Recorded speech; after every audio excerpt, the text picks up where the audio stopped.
We're back with chapter 18 of It's the First Day of School Forever. I made a gulping sound. I pulled my hands from the locker door and I glanced at the number near the top. Oops, wrong locker. My bad, I said. I backed away. My locker's over there. Sorry, first day of school? I could tell from the deep scowl on Darnell's face that he didn't accept my apology. He began to breathe harder. His big chest was heaving up and down beneath his t-shirt. He was about to pounce. Down the hall, I saw a bunch of other boys with hard expressions on their faces. They were moving toward me, with their hands clenched into fists. Somehow, I could tell that they weren't coming to welcome me to my new school. Time to run away, I thought. I didn't wait. I moved like a running back. I took a few running steps right at them, just to fake them out. Then I made a sharp swerve, spun around, and took off down the hall in the other direction. My move didn't fool them at all. Darnell led the way as they came thundering after me. It sounded like a cattle stampede in one of those old movies. Kids leapt out of the way. The football players lowered their heads and ran like football players. I whipped around the corner. I was looking for a door, a way out. Maybe if I made it outside, I could hide behind some parents who had come to pick up their kids. But this hallway just led to another hallway. Gasping for breath, I tried to run harder, but my side started to ache. My leg muscles began to throb. The team members were close behind, shouting as they ran. "Hey, dead meat! Don't run away! Be a man! We won't hurt you too much." Dead meat? You know your name. It's dead meat. Very clever. I knew I couldn't run much further. I spun around another corner and I spotted an open locker. I didn't have to think about it. I dove into the locker and I pulled the door shut. Did they see me? Had I put myself in a trap? My heart pounded so hard my chest ached. I held my breath. I listened. They thundered right past the locker and they kept going. I could hear them roaring down the hall. I waited a few seconds and then I popped open the locker door, and I jumped out. I darted in the other direction, searching for a way out. I knew in a few seconds they'd turn around and they'd come back after me. When I saw the stairs leading down to the basement, I screeched to a stop. Could I lose them down there? There were definitely more places to hide in that dark, creepy basement, I decided. I grabbed the railing and I dove down the stairs 2 at a time. I found myself back in the dusty, dimly lit, cobwebbed hall, ducking under the fat pipes overhead.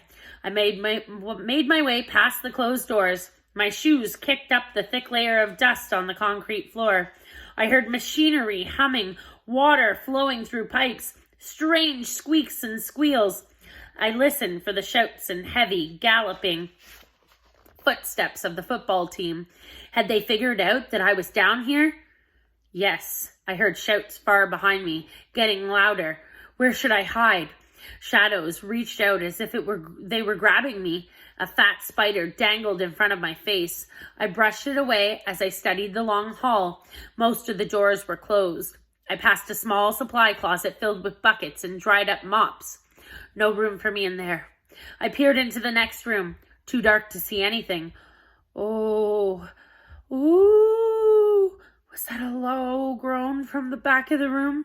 Was someone in there? I fought back my fear, tried to swallow my thundering heartbeats. I had to keep moving. I started to jog, brushing away cobwebs as I ran. I didn't stop until I reached the book room. I stepped inside, breathing hard. I glanced at the stack of monitors against the wall. They all showed empty classrooms. No sign of Mr. Blister. I gazed around the room. Books were stacked from the floor to the ceiling. I decided that I could hide back in the bookshelves. The tall shelves rose up like dark walls. A perfect place to lose my pursuers. I slipped between 2 rows of shelves and made my way to the back wall.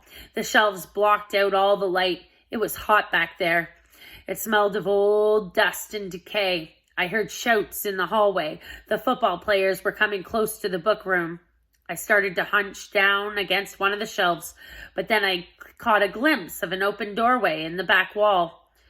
What was back there? My heart was pounding. I crept along the shelf and then darted into the room.